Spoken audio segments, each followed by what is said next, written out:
those add-ons that the workshops always add to your quote, or the invoice for that matter. There's always brake pads and airborne regases and coolant flushes, brake fluid services, and I don't know what else. In this series of videos, we're going to explain to you what they are. We're going to talk about tips and tricks and give you some insight into how things work. My name is Nelius, I'm from the Volkswagen Group, and today we are talking coolants. I've got Alfred with me, and we're going to look at some different coolants and what the causes is when we don't use coolant in our vehicles. Alfred, I think, please explain to us first of all, what is coolant and why do we need that in our vehicles?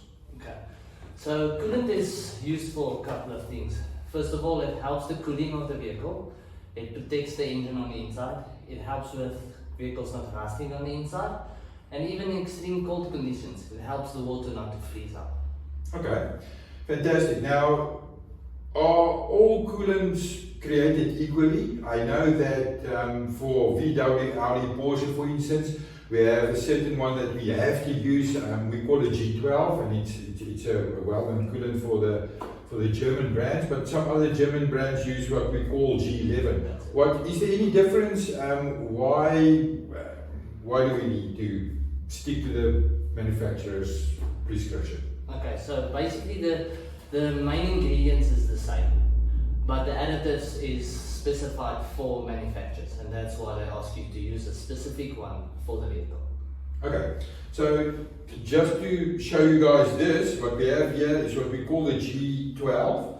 It's got a reddish color, and that goes into all Volkswagen, Audis and Porsche vehicles, even Seat if you still have one of those. The blue one over here is from the same manufacturer, but this is called G11, and this basically goes into Mercedes, Mini and BMW. This is an off-the-shelf cheap alternative. What do we have here? Alfred, please explain to us the experiment that you did over here. What did you do? Okay, so what we did is we mixed them up. So this is the cheaper one mixed with the blue one. So if you have a look nicely, you can see that they don't mix all that well.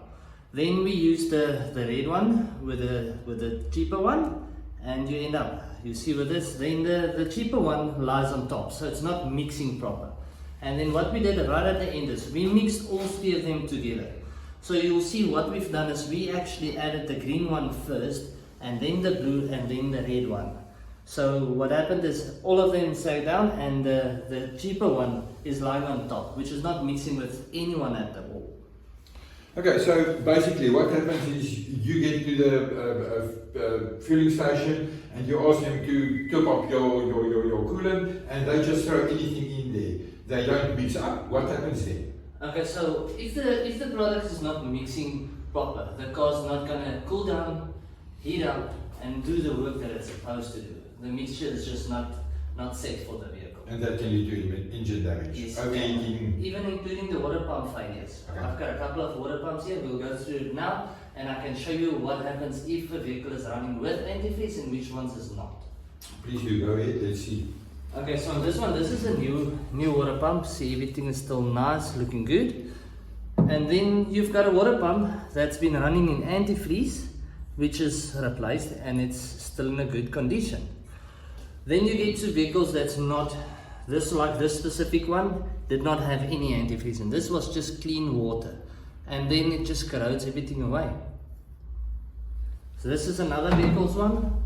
You'll see the blades is completely missing on the water pump. So there was actually nothing that's turning the water on the inside.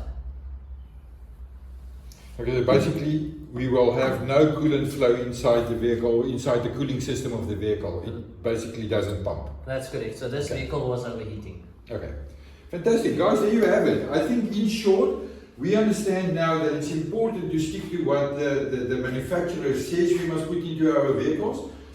For what we service and repair, Volkswagen, Audi, Porsche, stick to the G12. Anything else than that, you're just going to damage your vehicle. Alfred, thank you so much for all the info. You know what I always say, trust the expert, trust the experts.